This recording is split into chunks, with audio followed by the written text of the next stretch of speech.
اس کے مہربان کندھے پر سر رکھتے ہوئے وہ گلوگیر ہوئی، شمو رو دے گی۔ جوان بیٹی کے پاس اپنے والد سے کوئی بات چھپانے کی درجنوں جائز وجوہات ہوتی ہیں، لیکن افسوس تم نے اپنے دوست اور رازدار کو بے خبر رکھا۔ صاف ظاہر ہے تم مجھے دوست نہیں سمجھتی، اب میں بھی فقط باپ ہی بن کر رہوں گا۔ تمہیں میری دوستی کی ضرورت نہیں تو میں کیوں فضول میں توانائیاں ضائع کرتا پھروں؟ ایک موقع دے دیں۔ وہ سچ میں رو دی تھی۔ خفا نہیں ہوں، بس اپنی حدود کا تعین کر رہا ہوں۔ سچ میں خفا ہو جاؤں گی اور آپ سے بالکل بھی بات نہیں کروں گی۔ رونے سے کام نہ ہوا تو وہ دھمکی پر اتر آئی تھی۔ یوسف مسکرایا۔ پھر ایسا کرو گی؟ کبھی نہیں، کبھی بھی نہیں۔ سسکی بھرتے ہوئے اس نے بازو والد صاحب کی گردن میں ڈال دیے تھے۔ یوسف اس کے سر پر بوسہ دیتے ہوئے بولا، اب ذرا پرانی تفصیل دہراؤ، اور شیماما نے غزالہ سے جھگڑا ہونے کا واقعہ دہرا دیا۔ یوسف کے چہرے پر طنزیہ مسکراہٹ ابھری۔ اچھی شکل و صورت کی لڑکی کو دیکھتے ہی آج کل کے جوانوں کو اتنی جلدی محبت کا بخار چڑھتا ہے جتنی تیزی سے برساتی نالا بھی نہیں چڑھتا۔ بہرحال تم اپنے کام سے کام رکھا کرو۔ یہ لڑکا مجھے نہایت دوغلا، چاپلوس اور مطلب پرست لگا ہے۔ اسے نہ صرف اپنی وجاہت کا زعم ہے بلکہ امارت اور اعلیٰ خاندان کا خناس بھی دماغ میں بھرا ہے۔ شمو آپ سے اختلاف کرنے کا سوچ بھی نہیں سکتی، البتہ اس کے ابتدائی التفات پر اب تک حیران ہوں۔ داخلی دروازے کے سامنے اس نے ایک لمحے کو کار روکی اور دروازہ کھولتے ہی بریک پر رکھا پاؤں ریس پر رکھ دیا۔ عمرہ کی لڑکیوں میں باپردہ خال ہی نظر آتی ہے۔ یقیناً باپردہ سیٹھ زادی سمجھ کر اس نے تمہاری جانب قدم بڑھائے ہوں گے، اور جو ہی حقیقت کا پتہ چلا اصلیت دکھانے میں ایک لحظہ بھی ضائع نہیں کیا، اور اب تمہاری شکل و صورت دیکھ کر ایک بار پھر اسے محبت کا بخار چڑھا ہے جو امید ہے چند دنوں تک اتر جائے گا۔ رات کے کھانے میں شمو بابا جانی کو مچھلی کھلائے گی۔ شیماما نے خوبصورتی سے موضوع تبدیل کر دیا تھا۔ جانتا ہوں مچھلی کا شوقین کون ہے۔ یوسف کے چہرے پر شفقت بھری مسکراہٹ ابھری۔ لیکن افسوس کہ میں سیٹھ صاحب کے ساتھ حیدرآباد جا رہا ہوں اور واپسی کل ہوگی۔ انشاءاللہ کل کھائیں گے۔ والد کو اللہ حافظ کہہ کر شیماما نے بیگ اٹھایا اور کوارٹر کی طرف بڑھ گئی۔ یوسف پہلی بار نہیں چاہ رہا تھا کہ اسے حیرانی ہوتی۔ رات کو وہ بسمہ کو کال پر بتا رہی تھی، صبح یونیورسٹی نہیں آؤں گی، ابو جان سیٹھ صاحب کے ساتھ شہر سے باہر گئے ہیں، کل ہی واپسی ہوگی، اور میں بسوں رکشوں وغیرہ میں دھکے کھانے پر تیار نہیں۔ بسمہ کراہی، جتنے ظلم کر سکتی ہو کر لو شمو رانی، لیکن یاد رکھنا ایک دن اللہ پاک کو جان دینا ہے۔ کیا منہ لے کر اس کے حضور جاؤ گی؟ کیا پاک پروردگار پوچھے گا نہیں کہ تمہیں ایک معصوم بندی کے دوپہر کے رزق کا ضامن بنایا گیا تھا؟ کیوں لاغرضی برتی؟ سوچو کیا جواب دو گی؟ اللہ کے لیے بسمہ کبھی تو سنجیدہ ہو جایا کرو، شیماما نے کہکا لگایا۔ ہنس لو، وقت پڑنے پر معلوم پڑ جائے گا کہ کسی غریب کے پیٹ پر لات مارنا گناہ کبیرہ کا کون سا درجہ ہے۔ شیماما ترکی بترکی بولی، معصوم کے ہاتھوں سلامت ہے، گھر میں کھانے پکانے کا سامان موجود ہے، 2 منٹ چولہے کے سامنے کھڑے ہونے پر مر نہیں جاؤ گی، اور میں ایک دن کی چھٹی کر رہی ہوں، مستقل گھر نہیں بیٹھ رہی، فکر نہ کرو، کل کے پراٹھے کی قضا پرسوں کر دوں گی۔ بسمہ جلدی سے بولی، ٹھیک ہے کل روزہ رکھ لیتی ہوں۔ شیماما کھلکھلائی، یہ بہتر ہے، اور اجازت دو تھوڑی پڑھائی کر لوں۔ بسمہ طنزیہ انداز میں بولی، شاید اول آنے کی تیاری ہو رہی ہے۔ نہیں، فیل ہونے سے بچنے کی تگدو میں ہوں، اتنی مہنگی یونیورسٹی کی فیس سیٹھ صاحب کے پلے سے ادا ہو رہی ہے، فیل ہو گئی تو جواب دہی مشکل ہو جائے گی، اور میں نہیں چاہتی ان کے سامنے ابو جان کی سبکی ہو۔ پھر تو مجھے بھی تیاری کرنا چاہیے، اللہ حافظ، گھبراتے ہوئے انداز میں کہہ کر بسمہ نے رابطہ منقطع کر دیا تھا۔ شیماما ہنستے ہوئے کتاب کی جانب متوجہ ہو گئی۔ بسمہ سے بات چیت کر کے وہ تازہ دم ہو جاتی تھی۔ بسمہ سال بھر چھوٹی ہی تھی، لیکن اس کے سامنے شیماما خود کو کم سن سمجھنے لگتی۔ اسکول کالج میں بھی اس کی کافی لڑکیوں سے دوستی رہی تھی، لیکن ان میں کوئی بھی بسمہ کی طرح خوش اخلاق، مخلص اور مزاحیہ نہیں تھی۔ تھوڑی دیر پڑھائی کے بعد اسے والد کی یاد ستانے لگی۔ ماویہ کو ملنے کے بعد اس نے چند بار اپنے والد صاحب کو اندھیرے میں رکھنے کی کوشش کی تھی، جس پر کئی بار ضمیر اسے متون کر چکا تھا۔ آج گزشتہ تمام باتیں اس کے سامنے دہرانے کے بعد وہ سکون محسوس کر رہی تھی۔ بلا شک و شبہ اسے اپنے بابا جانی سے بے انتہا محبت تھی، اور کیوں نہ ہوتی کہ یوسف نے باپ کے ساتھ اور بھی کئی رشتوں کا خلا پور کیا تھا۔ والدہ کی وفات کے بعد اس نے کبھی شیماما کو ڈانٹنا تو کیا، سخت لہجے میں بات بھی نہیں کی تھی۔ وہ ہمیشہ اس کی ضروریات نہیں خواہشات کو پورا کرنے پر کمر بستہ رہا تھا۔ والد بیٹی کا رشتہ تو ایسا ہے کہ والد کی زیادتیوں پر بھی بیٹیاں تعریفیں کر کر نہیں تھکتیں۔ سسرال میں سونے کا نوالہ کھا کر بھی والد کی روکھی سوکھی کو نہ صرف اس سے بہتر بتاتی ہیں بلکہ دل سے بھی سمجھتی ہیں۔ کتاب بند کر کے وہ والد کو کال ملانے لگی۔ سلام دعا کے بعد یوسف چہکا، یقیناً شمع رانی کو میری کمی محسوس ہو رہی ہوگی۔ وہ شوخی سے بولی، نہیں جی، کال کرنے کا مقصد بس خانہ پوری ہے۔ آپ کی بچگانہ عادات سے اچھی طرح واقف ہوں، جانتی ہوں کہ کال نہ کی تو اگلے دن منہ سجایا ہوگا، ڈھنگ سے بات بھی نہیں کریں گے اور شاید مچھلی لانا بھی اہتمام سے بھلا دیں۔ ہماری بلی ہمیں کو میاؤں، وہ کہکا لگا کر ہنسی۔ کچھ جھوٹ کہا ہے، اس نے ناراضگی کا اظہار کیا۔ ٹھیک ہے، مہینہ بھر یہیں رہنے کی کوشش کرتا ہوں تاکہ تمہیں میری اہمیت کا تو پتہ چلے، وہ بے پرواہی سے بولی۔ مہینہ نہیں، سال لگا لیں، البتہ پتہ لکھوا لیں تاکہ صبح پہلی بس میں بیٹھ کر ادھر کا رخ کروں۔ یوسف نے کہکا لگایا، بس اتنی جرأت تھی؟ اتنی بھی نہیں ہے بابا جانی، آج گھر قبرستان لگ رہا ہے، اتنا سنسان، اتنا ویران کہ بتا نہیں سکتی۔ وہ جذباتی ہو گئی تھی۔ یوسف بولا، اور جب شمع رانی کی شادی ہو جائے گی؟ وہ بے پرواہی سے بولی، شادی کرنا اتنا بھی ضروری نہیں ہے، بس بس، زیادہ ڈرامہ بازی کی ضرورت نہیں ہے۔ وہ اسے چھیڑنے لگا۔ باپ بیٹی کافی دیر گپیں ہانکتے رہے، یہاں تک کہ یوسف ہی نے جمائی لیتے ہوئے اسے آرام کا مشورہ دیا تھا۔ رابطہ منقطع کر کے اس نے گھڑی پر نگاہ دوڑائی۔ رات کے 11 بج رہے تھے۔ نیند آنکھوں سے کوسوں دور تھی۔ نصابی کتاب بند کر کے وہ ریک کی طرف متوجہ ہوئی۔ سرسری نظر دوڑا کر اس نے پڑھنے کو ایک کتاب پسند کی اور تکیے سے ٹیک لگا لی۔ وہ زیادہ دیر مطالعہ نہیں کر سکی تھی۔ موبائل فون کی گھنٹی نے متوجہ کیا۔ اسکرین پر نگاہ دوڑاتے ہی دل عجیب انداز میں دھڑکنے لگا تھا۔ معاویہ کی کال تھی۔ سرخ بٹن دبا کر وہ دوبارہ کتاب کی طرف متوجہ ہوگی۔ 2-3 منٹ کے وقفے کے بعد پیغام کی گھنٹی بجی۔ اس نے بیزاری سے پیغام کھولا۔ پلیز شمامہ، مجھ سے بات کرو، دیکھو میں شرمندہ ہوں، اپنی غلطی کا اعتراف کرتا ہوں، پلیز مجھے معافی مانگنے کا موقع تو دو۔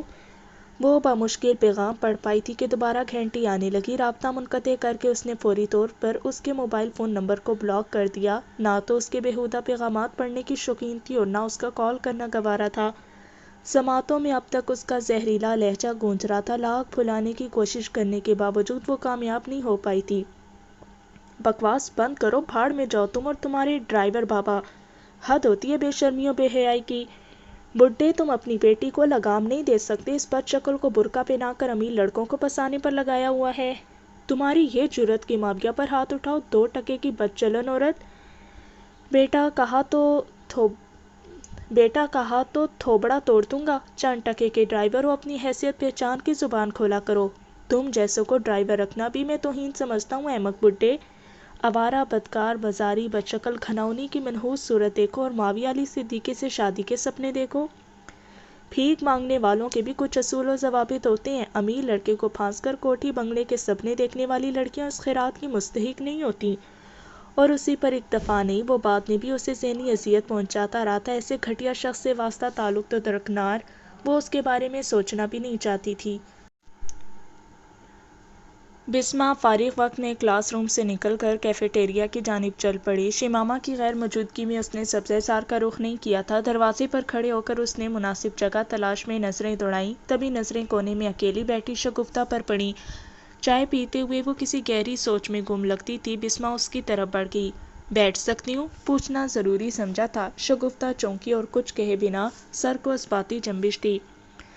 بہرے کو چائے کا بتا کر اس نے گفتگو کا آغاز کیا۔ میرا نام بسمہ ہے۔ شگفتہ کے چہرے پر بے چینی ظاہر ہوئی۔ مجھ سے کوئی کام؟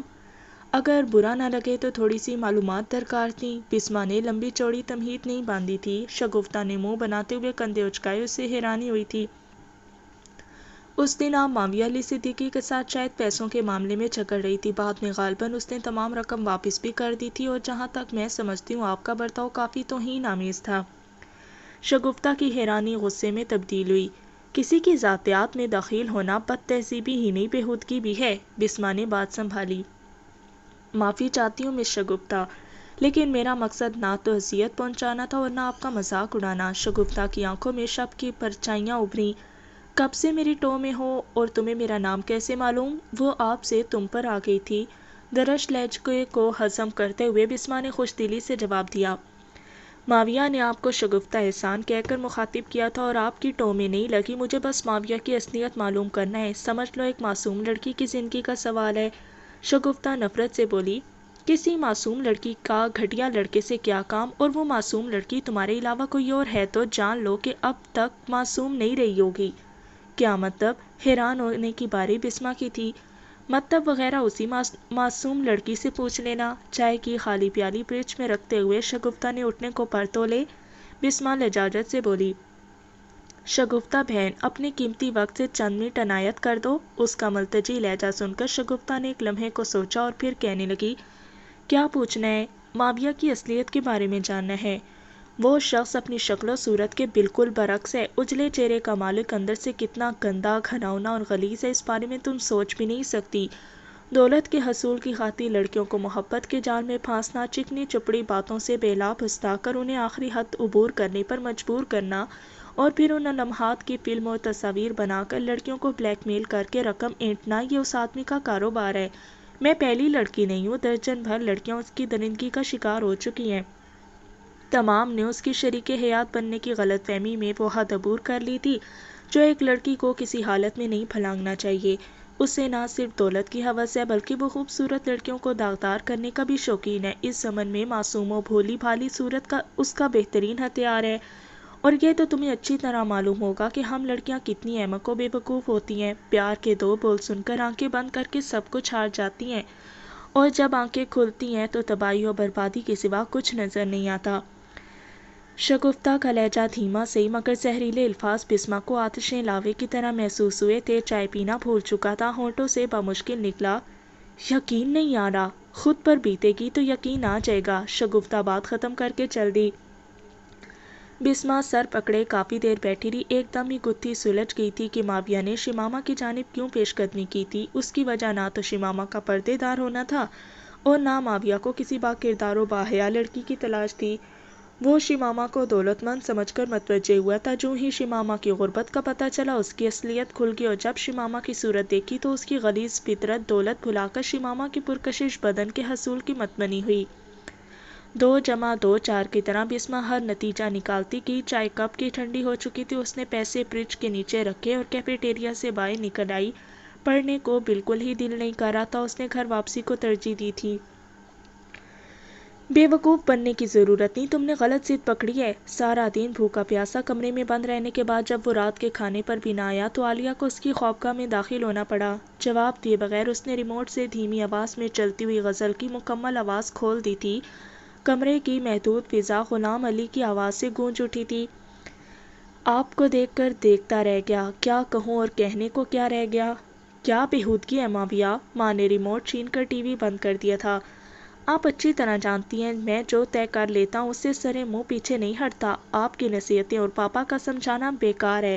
شمامہ رانی کو بیوی بنانا ہے تو بس بنانا ہے۔ پاپا مجھے آگ کر سکتے ہیں، گھر سے نکال سکتے ہیں، لیکن میرے دل سے شمامہ سے شادی کا خیال نہیں نکال سکتے۔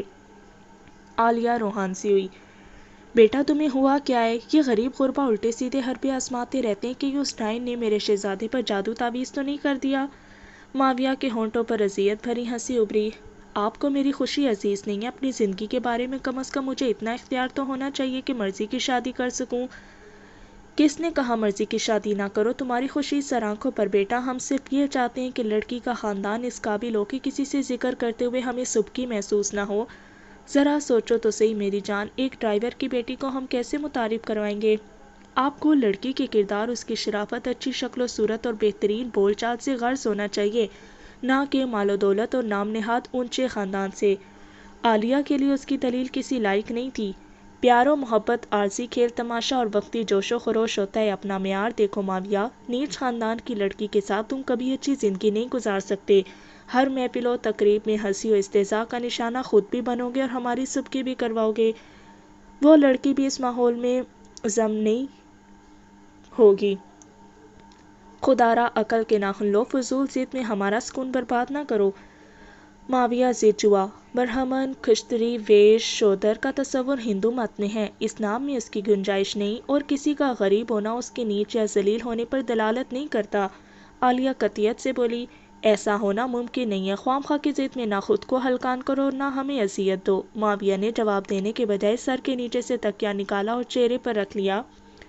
عالیہ نے امید بھرے لہجے میں پوچھا، کھانا لے آؤں؟ بھوک نہیں ہے، تھوڑا سا تو کھا لو۔ چہرے سے تکیہ ہٹا کر وہ اس کے بالوں میں انگلیاں پھیرنے لگی۔ وہ عجیب انداز میں بولا، میرے ایک کلاس فیلو کے بھائی نے اس وجہ سے خودکشی کر لی تھی کہ والدین پسند کی شادی میں رکاوٹ ڈال رہے تھے۔ تیرے منہ میں خاک، وہ تڑپ اٹھی تھی۔ ممی جان آرام کریں۔ اس کا ہاتھ بالوں سے ہٹا کر ماویہ نے دوبارہ تکیہ سر پر رکھا اور کروٹ تبدیل کر کے پیٹھ موڑ لی۔ عالیہ چند لمحے دکھی نظروں سے گھورنے کے بعد باہر نکل گئی۔ تھوڑی دیر بعد وہ سیٹھ محمد علی صدیقی کا سامنا کر رہا تھا۔ انہوں نے چھوٹتے ہی پوچھا، برخوردار، سنا ہے خودکشی کی دھمکیاں دے رہے ہو؟ ماویہ نے نفی میں سر ہلایا۔ نہیں پاپا، ایک واقعے کا ذکر کیا تھا۔ ماما کچھ اور سمجھ بیٹھی۔ صدیقی صاحب نے موضوع تبدیل کیا، جیب خرچ میں کتنا اضافہ چاہتے ہو؟ نفی میں سر ہلایا کہ جیب خرچ بڑھوانے سے دلچسپی نہیں تھی۔ سپورٹس کار کا نیا ماڈل بھی مارکیٹ میں آ چکا ہے اور سوئٹزرلینڈ یا پیرس میں ایک ہفتہ گزارنا بھی تمہیں دماغی فتور سے نجات دلانے میں مفید ثابت ہوگا۔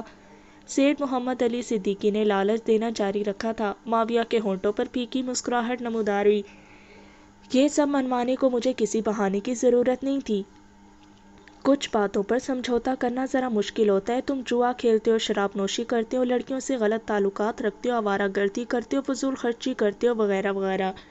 ان تمام باتوں کو نظر انداز کرنا اس لیے آسان تھا کہ ہمارے طبقے میں یہ نوجوانوں کے شوق ہوتے ہیں اور وقت گزرنے کے ساتھ ساتھ ان میں صرف وہ شوق باقی رہتے ہیں جو انسان کی فطرتی ضرورت ہوتے ہیں۔ لیکن شادی ایک مستقل معاہدہ ہے۔ یہ لڑکی لڑکے کا نہیں، دو خاندانوں کے ملاپ کا نام ہے۔ سوچو، ایک ڈرائیور محمد علی صدیقی کا سمدی ہوگا، اس کی بیوی جو شاید سیٹھ عبدالکریم صالح کے گھر میں خانسامہ ہو وہ عالیہ علی صدیقی کی سمدن ہوگی، اور یہ تعلق عارضی نہیں مستقل ہوگا۔ میرے پوتوں پوتیوں کے نانا نانی کسی دوسرے کے گھر میں نوکر ہوں گے۔ ذرا سوچو یار، یہ ہماری ناک کاٹنا نہیں، معاشرتی تعلقات کا گلا گھونٹنا ہے۔ تم جب اور جس سے چاہے شادی کرو، مجھے کوئی اعتراض نہیں، بس اتنی درخواست کروں گا، لڑکی کا خاندان ایسا ہو کہ تمہارے والدین منہ چھپاتے نہ پھریں۔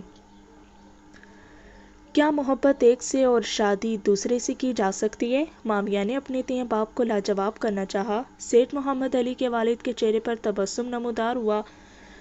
محبت کے جنازے کا نام شادی خانہ آبادی ہے۔ تم ڈرائیور کی بیٹی سے محبت کرو یار، وہ جس حد تک جا سکتی ہے لے جاؤ۔ رات کو لمبی لمبی کالیں کرو، دن کو سیر سپاٹے کرو، اچھے ہوٹلوں میں لے جا کر کھانے وغیرہ کھلاؤ، شاپنگ کراؤ۔ اگر اسے گھر سے اجازت مل سکتی ہے تو بے شک بیرون ملک سے گھما لاؤ، لیکن اس سے شادی نہ کرو، اور شروع دن سے اس کے دماغ میں بٹھا دو کہ شادی تم والدین کی مرضی سے کرو گی، کیونکہ اس کے برعکس ہونے کی صورت میں تمہیں آگ کر دیا جائے گا۔ وہ ایسی لڑکی نہیں ہے، سیٹھ محمد علی نے کہکا لگایا۔ یار محبت کسی ایسی لڑکی سے کرو نا۔ ماویہ بے بسی سے بولا، محبت کسی اختیاری جذبے کا نام تو نہیں ہے نا؟ بکواس، محبت بس دماغی خلل کا نام ہے۔ جو لڑکی شکل و صورت اور جسمانی خال و خط سے پرکشش ہو، اس سے محبت کرنے والے ہزاروں لاکھوں مل جاتے ہیں، اور جو لڑکی بدصورت یا قبول صورت ہو، اس کا عاشق ڈھونڈنے سے نہیں ملتا، اسے محبت نہیں جنسی تقاضے کا نام دو تو بہتر رہے گا۔ جوانی میں نے بھی 9-10 لڑکیوں سے طوفانی عشق کیا تھا۔ میری آخری محبت سبیحہ تھی، ایک کلرک کی بیٹی، اور اس کے بعد میں نے والدین کی مرضی سے شادی کر لی۔ دیکھ لو کتنی کامیاب زندگی گزار رہا ہوں۔ پچھلے دنوں سبیحہ ملی تھی، بیٹے کی بے روزگاری کا رونا رو رہی تھی۔ میں نے اس کے بیٹے کو نوکری پر رکھ لیا، دعائیں دے دے کر نہیں تھک رہی تھی۔ مجھے دعوت پر بھی بلایا، لیکن مصروفیات کا بہانہ کر کے میں نے جان چھڑا لی، ورنہ سبیحہ وہ لڑکی تھی کہ جب تک میں رات کو 3-4 گھنٹے کال پر بات نہ کر لیتا سو نہیں سکتا تھا۔ اور کیا منہ کھلواتے ہو یار، میری سیکرٹری مس سونیا ایک اور محبوبہ لبنہ کی بیٹی ہے۔ لبنہ بھی سفید پوش خاندان سے تعلق رکھتی تھی۔ جوان بیٹی کو نوکری دلانے کو اسے بھی میری یاد آئی۔ میں نے بھی مایوس نہیں کیا۔ یقین مانو سونیا مجھے باس نہیں انکل سمجھتی ہے، اور میرا ہر کام نہایت خلوص اور محبت سے سر انجام دیتی ہے۔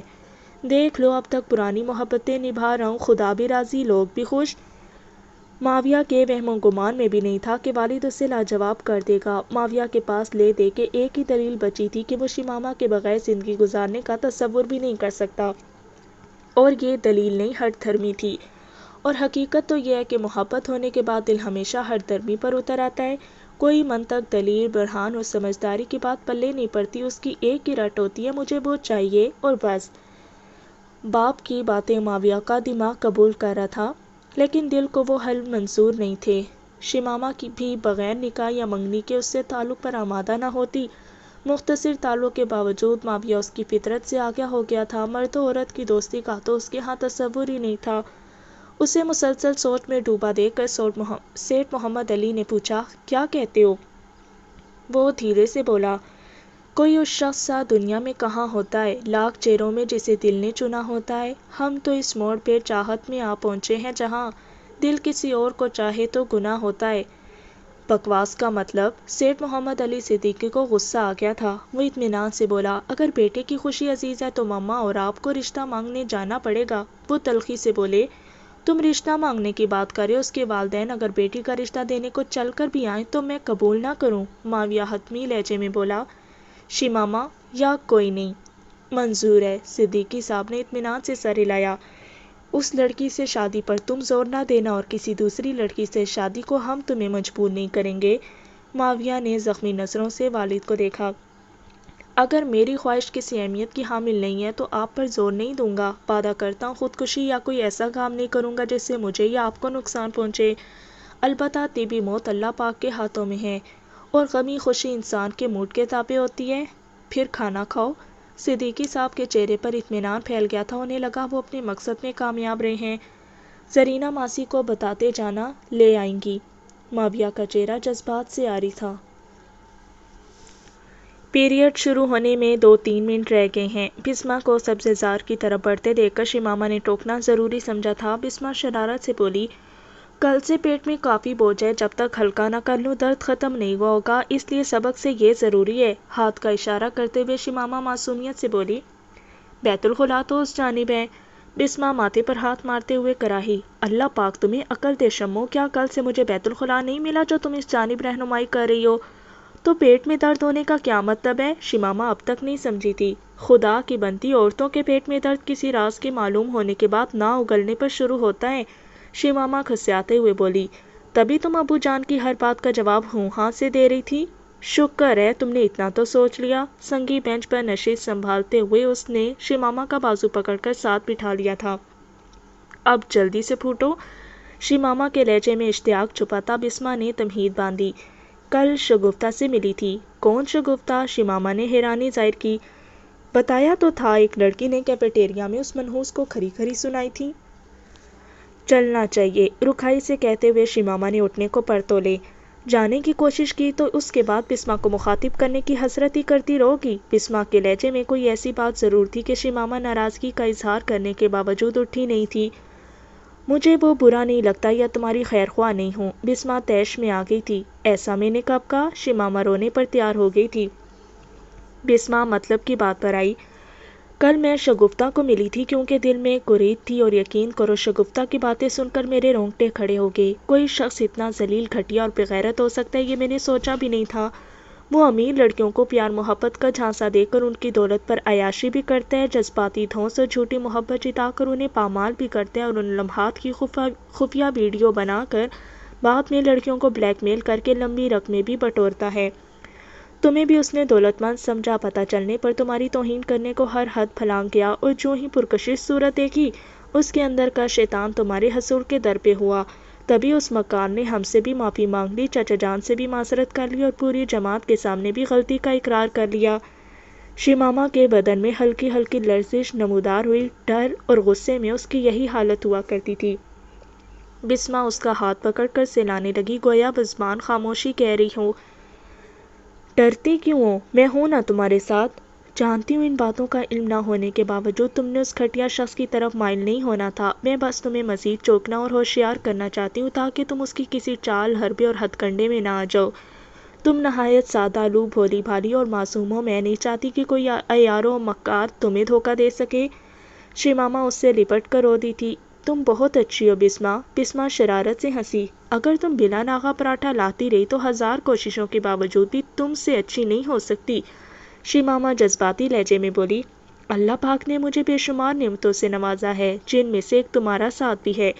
چاپلوس کہیں کی۔ بسمہ نے کہکا لگا کر اسے جذباتی کیفیت سے نکالا۔ شیماما بھی مسکرا دی تھی۔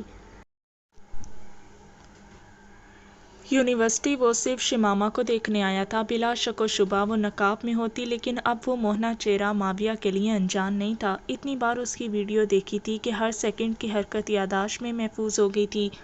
تمام تصاویر کو اتنی بار دیکھا تھا کہ چہرے کے ہر خلیے کی پہچان ہو گئی تھی۔ گلابی ہونٹوں پر دائیں جانب ایک چھوٹا سا تل تھا جو سرخ و سفید چہرے پر یوں جگمگا رہا تھا جیسے صاف موسم میں 14ویں کا چاند چمکتا ہے۔ اس سے 3-4 گنا بڑا تل بائیں کان کی لو سے 2-3 انچ نیچے اس جگہ پر تھا جہاں سے رخسار کی حدود شروع ہوتی تھیں۔ اگر یاقوتی ہونٹوں کے باہم ملنے کی باریک لکیر کو ہونٹوں کی حدود سے آگے تک کھینچ دیا جاتا تو وہ مذکورہ تل سے مل جاتی۔ کانوں میں کالے نگوں والے ٹاپس تھے، گلے میں سفید چمکدار منکوں کا ہار تھا جس کی چمک اس کی جلد کی رنگت سے مات کھا رہی تھی۔ ہار میں دل کی شکل کا کالے رنگ کا لاکٹ تھا جو سراہی دار گردن کے ساتھ چپک کر اپنی خوش قسمتی پر پھولے نہیں سما رہا تھا۔ گھنے سیاہ بالوں کی وضاحت کو کالی گھٹا کی تشبیہ میں بھی ناکافی لگ رہی تھی۔ بال اس نے کھلے چھوڑے ہوئے تھے اور دوپٹہ اس مہارت سے اوڑھا تھا کہ سیاہ ناک قید ہو گئے تھے۔ جب غصے میں آ کر دوپٹہ اتارا تبھی بکھر کر کندھوں کے نیچے تک پھیل گئے تھے۔ اگر نیاگرا فال کے پانی کا رنگ گہرا سیاہ ہوتا تو ان زلفوں کے پشت پر پھیلنے کو اس سے تشبیہ دی جا سکتی تھی۔ گھنی بھویں کمان کی شکل میں مڑی ہوئی تھیں جو سرمگی آنکھوں کے تیز دھار تیروں کو ایک تسلسل سے سامنے والوں پر پھینک رہی تھی اور پلکوں کی دل ربا جھالر نے قد و غارت کی کھلی چھوٹ دی ہوئی تھی۔ وہ اونچے قد اور چھریرے قامت کی تھی، جسمانی نشیب و فراز کھلے گاؤن میں مستور تھے، لیکن جب اس نے گاؤن اتار پھینکا تب پتہ چلا کہ گاؤن نے کیا قیامت چھپائی ہوئی تھی۔ کھلا ہونے کے باوجود کالے رنگ کی قمیض چند مقامات پر مزید کپڑے کی متغاضی نظر آ رہی تھی۔ قمیض پر سفید دھاگے سے کڑھائی کی گئی تھی۔ کالی قمیض پر جیسے سفید بیل بوٹے بھلے لگ رہے تھے، یوں ہی گورے بدن پر کالی قمیض بھی خوب جچ رہی تھی۔ شلوار کے پائنچوں پر بھی سفید دھاگے کا کام ہوا تھا۔ جوتے بھی کالے رنگ کے تھے جو پالش یا پھر اپنے مقدر پر نازا ہونے پر لشکارے مار رہے تھے۔ پہلے اس کے چہرے پر حیرانی اور دہشت ابھری تھی، پلکوں کی جھالر نے مکمل کھل کر موٹی آنکھوں کے حجم کو وسعت دے دی تھی۔ اگر رنگ کا فرق نظر انداز کر دیا جائے تو اس وقت وہ آنکھیں دوپہر کے وقت کھلے ہوئے سورج مکھی کے پھول کے مشابہ لگ رہی تھیں۔ چہرے کی رنگت ہلکی گلابی تھی جو غصے کی وجہ سے لال انگارہ ہو گئی تھی۔ کسی کا چہرہ یوں رنگت تبدیل کر سکتا ہے، یہ منظر پہلی بار معاویہ نے دیکھا تھا، اور پھر اس کے گلاب کی پتیوں سے ہونٹ لرزے، یوں جیسے نسیم سحری کے جھونکوں میں ہلکی سی شدت آنے پر سرخ گلاب کی شبنم سے تڑپتی دھیرے سے ہلتی ہے۔ اگر معاویہ کو معیار حسن مقرر کرنے کی دعوت دی جاتی تو وہ بغیر جھجکے شمامہ کے سراپے کو کسوٹی قرار دے دیتا۔ غزالہ کو کچھ کہنے سے پہلے نگاہ کا زاویہ تبدیل ہوا اور معاویہ کی بدبختی پر مہر ثبت ہو گئی تھی۔ اس کی آنکھوں میں نفرت، حقارت، بے بسی، غصہ، دہشت اور نہ جانے کیا کیا بھرا تھا۔ پہلے اس کی گفتگو میں طنز، شکایت اور شکوے کا اظہار ہوا جو بتدریج قہر و غضب میں ڈھل گیا تھا۔ ویڈیو کو پہلی بار دیکھنے کے بعد وہ ہمیشہ آواز بند کر کے دیکھتا تھا۔ شمامہ کے الفاظ کا سامنا کرنا اس کے بس سے باہر تھا۔ وہ یونیورسٹی اس کی قربت محسوس کرنے آتا تھا، اسے غائب پا کر جی اوب گیا تھا۔ کچھ معلوم نہیں تھا پہلے پیریڈ میں پروفیسر صاحب نے کیا پڑھایا ہے، وہ بس گاہے بگاہے شمامہ کی خالی نشست کو گھور کر رہ جاتا تھا۔ پروفیسر صاحب کے نکلتے ہی اس نے بھی جانے کا ارادہ کر لیا تھا۔ چلتا ہوں، اس نے جانے کی اجازت طلب نظروں سے عقیل کو دیکھا۔ عقیل نے پوچھا، کیوں کہ وہ نہیں آئی؟ معاویہ نے دھیرے سے سر ہلا دیا۔ جاننے کے بعد تصدیق کرنا بے مقصد فعل ہے۔ امی ابو سے بات کی تھی؟ عقیل نے دوسرا سوال پوچھا۔ ہاں۔ معاویہ کے لہجے میں مایوسی بھر گئی تھی۔ انہوں نے سختی سے انکار کر دیا۔ ایک ڈرائیور کی بیٹی کو بہو بنانے کے بجائے انہیں تاعمر میرا کنوارا رہنا منظور ہے۔ عقیل کے چہرے پر دکھ نمودار ہوا۔ لمحے بھر کی خاموشی کے بعد اس کے منہ سے بمشکل نکلا، تو یہ کہ پاپا کی نصیحتوں میں فرار کی راہ تلاش رہا ہوں۔ اپنی وجاہت عمارت کے خناس کو ہوا دے کر ساحرہ کے سحر سے آزاد ہونے کی کوششوں میں ہوں۔ دل کے واویلے کو غیر اہم جان کر دماغ کو جھوٹی تسلیوں سے بہلانے کی تگدوں میں ہوں۔ پتہ نہیں کیا کیا کر رہا ہوں اور ہر ترکیب ہیلا اور ہر بار آئے گا جا رہا ہے۔ بقول شاعر، وہ نہیں بھولتا جدھر جاؤں، ہائے میں کیا کروں کدھر جاؤں۔ عقیل نے دکھی نظروں سے گھورا۔ یقین ہی نہیں آ رہا تھا کہ یہ وہی معاویہ ہے۔ شمامہ کو اس نے بھی دیکھا تھا، بلا شک و شبہ وہ خوبصورت تھی، لیکن اس کا مطلب یہ نہیں تھا کہ کوئی اسے دیکھ کر عقل و خرد سے بالکل ہی بیگانہ ہو جائے۔ یونیورسٹی حسین و جمیل لڑکیوں سے بھری ہوئی تھی، درجن بھر سے تو معاویہ کے تعلقات بھی رہے تھے، اور معاویہ کے نزدیک لڑکیوں کی اہمیت اتنی بھی نہیں تھی کہ قطع تعلق کے بعد کبھی ان کا ذکر بھی کیا ہو، اور اب ایسی لڑکی کے عشق میں مبتلا ہو چکا تھا جو اس کی شکل دیکھنے کی روادار نہیں تھی۔ بلا شبہ وہ خوبصورت ہے، لیکن اتنی بھی نہیں کہ اس کے بنا تم جینے کا مقصد ہی کھو دو۔ ابھی کلاس روم میں موجود نہیں اور مجھے ہر طرف تاریکی کا راز دکھائی دے رہا ہے، لگتا ہے آج سورج طلوع ہی نہیں ہوا۔ اسی وقت بسمہ اور شمامہ کلاس روم میں داخل ہوئی۔ عقیل ہنسا، لو جی، روشنی کا بندوبست تو ہو گیا ہے۔